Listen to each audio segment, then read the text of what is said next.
Saya Ririn Wardiani, dosen STK IPB GRI Ponorogo. Hari ini saya akan membahas tentang mata kuliah sintaksis ya. Kebetulan materi hari ini adalah membahas tentang bagaimana kalimat efektif. Nah, hari ini para mahasiswa saya akan menjelaskan bagaimana kalimat efektif ini, apa ciri-cirinya, dan bagaimana nanti dalam aplikasinya. Karena kalimat efektif ini harus kita harus mampu membuat kalimat itu dan menganalisisnya, karena syarat utama tulisan ilmiah itu salah satunya adalah kalimat efektif. Berikut ini akan ditampilkan apa sebenarnya konsep kalimat efektif, contohnya dan aplikasinya dalam wacana. Terima kasih, selamat menyaksikan. Assalamualaikum. Kalimat efektif ada 7. Untuk memudahkan kalian dalam menghafalnya, kalian bisa menerapkan singkatan ini. Sepatu hemat lo. Sepadan. Paralel. Tegas dan padu. Hemat. Mat, cermat. Dan yang terakhir, lo, yaitu kelogisan bahasa.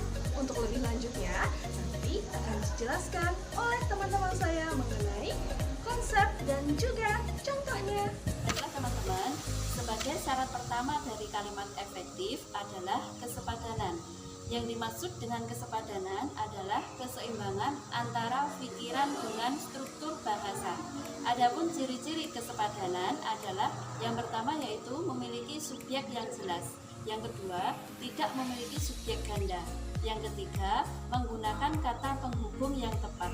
Dan yang keempat yaitu predikat kalimat tidak didahului oleh kata yang. Sebagai contoh dari syarat kesepadanan ini akan disampaikan oleh teman saya berikut ini. Baik, selanjutnya saya akan memberikan contoh kalimat sepadan, yaitu bagi siswa kelas 10 harus membayar SPP bulanan.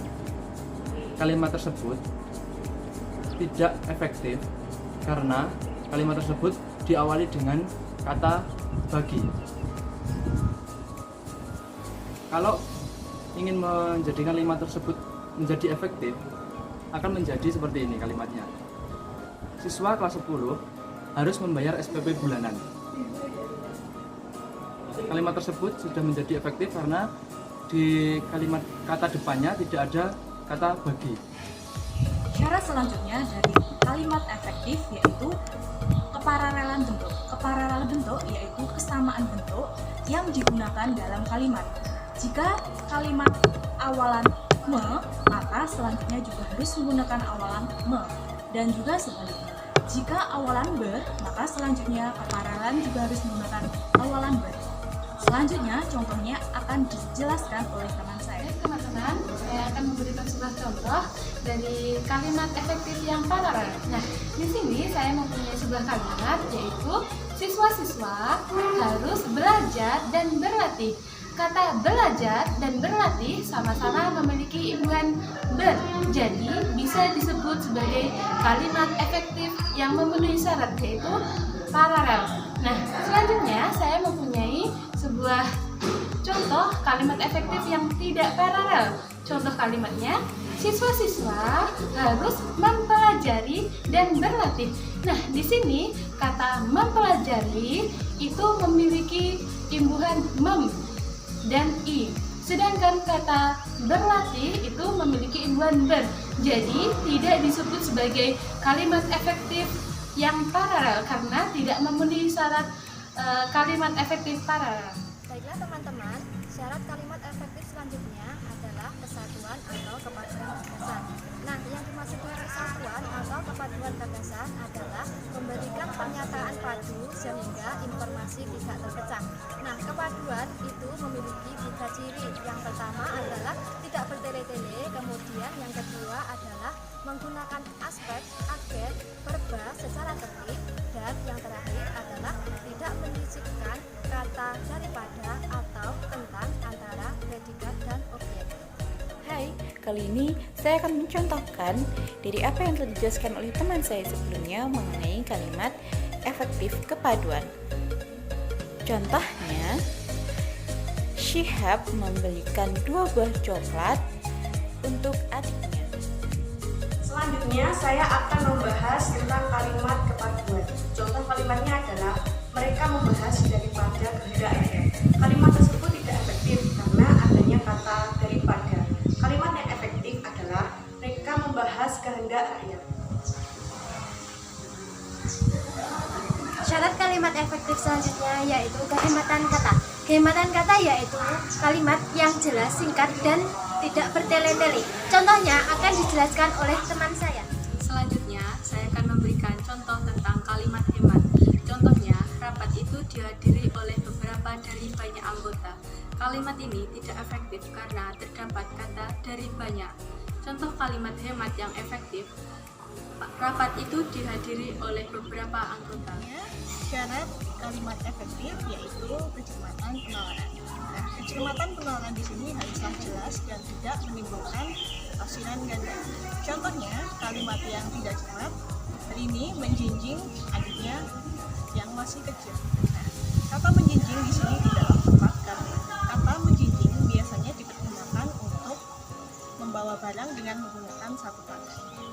Nah, seharusnya kata menjinjing diganti dengan kata menggendong dan menunjukkan makna seorang kakak yang sedang membawa adiknya, dan kalimatnya menjadi Rini menggendong adiknya yang masih kecil. Contoh kedua dari kalimat cermat tidak efektif adalah sebagai berikut, yaitu A. Siswa SMA yang terkenal itu dapat mengalahkan pesaingnya. Kalimat di atas adalah kalimat majemuk, yaitu kalimat yang akan menimbulkan pertanyaan. Siapakah yang terkenal, siswa atau SMA? Jika yang terkenal SMA, maka akan menjadi seperti berikut, yaitu B. Siswa dari SMA yang terkenal itu dapat mengalahkan pesaingnya. Selanjutnya, kalimat efektif memenuhi syarat kelogisan bahasa. Yang dimaksud kelogisan bahasa yaitu ide kalimat yang dapat diterima oleh akal dan sesuai ejaan yang berlaku.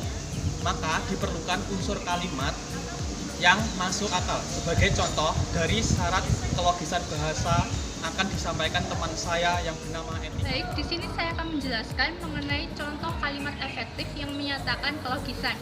Yaitu contohnya yang pertama adalah kucing itu suka makan daging kambing.